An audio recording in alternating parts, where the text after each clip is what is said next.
Okay, so let's find out what happens when you fast. Now, I want you to have an image in your mind so you really understand what's going to happen within you. Picture a beautiful street. The houses are so beautiful. The street is beautiful. There's beautiful trees on the street. Everyone takes care of the neighborhood. Now picture garbage day. Everybody pushes the garbage to the edge of the street.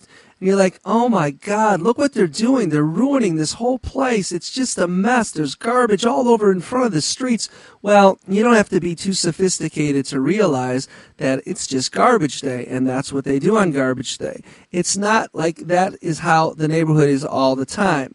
And so you just have to understand what's happening. That's what we're doing with fasting. You're going to see all of this garbage is going to be released. And you say, why would anybody want to go through that? Well, why would anybody want to clutter up their beautiful streets with garbage? Well, it's garbage day, and so you want to get rid of it.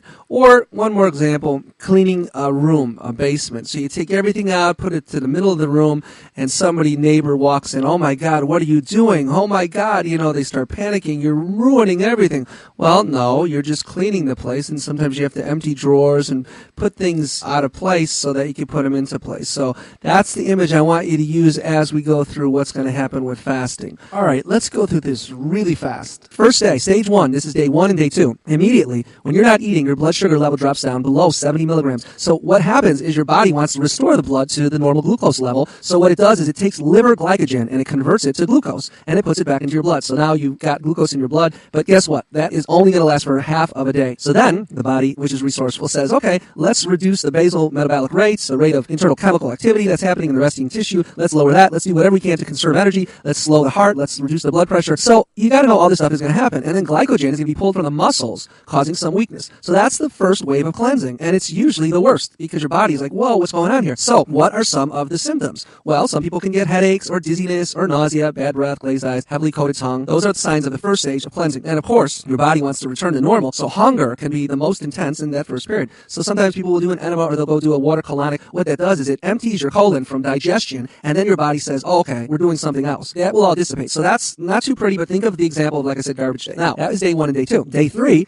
to day 7, obviously your body is still adjusting, but it's going to get back to, it's going to say, oh, I see what we're doing here. So now the fats composed of transformed fatty acids are going to be broken down and release glycerol from the glyceroid molecules, and then they're going to convert them to glucose. So now, your body finds another way to get glucose into your bloodstream so you feel like you're normal. But your skin can become oily and starts going to be purged from the body. And people with problem-free skin sometimes can have some not-so-good skin. Once again, think of garbage day. A pallid complexion is also a sign of waste in the blood, and that's ketones are formed by the incomplete oxidation of fats. You don't need to know this, obviously, but they think that the ketones in the blood are what suppress the appetite because it affects the food satiety center, which is the hypothalamus. So you may feel hungry for the first few days of the fast, but then that is going to disappear. So that's the good news. And the desire to eat will disappear. In fact, you might not be hungry for 40 to 60 days, which is great because you don't want to be starving all the time. And so it's going to be determined on what you are, water or juice fast. And we're going to do something called a modified fast that I created. Now, your body is going to embrace the fast now, and the digestive system is going to take a much needed rest. It's going to focus all of its energies on cleansing and healing. The white blood cell and immune system activity increases. So that's all good stuff because your body wants to start healing itself. But you may feel a little pain in your lungs. The cleansing organs and the lungs are in the process of being repaired because there's so much toxins in our environment. So periodically you might have the lymphatic system expelling mucoid stuff, so stuff coming out of your nose or throat. But remember garbage day. We want to get that stuff out of our system. And sometimes you're going to be shocked at how much stuff is coming out. But guess what? You want that out. When you get a headache, you say, great, that means it's releasing into my bloodstream. I'm getting rid of all this garbage. You have to go to the bathroom. Great. Discharge from your nose. Great. Because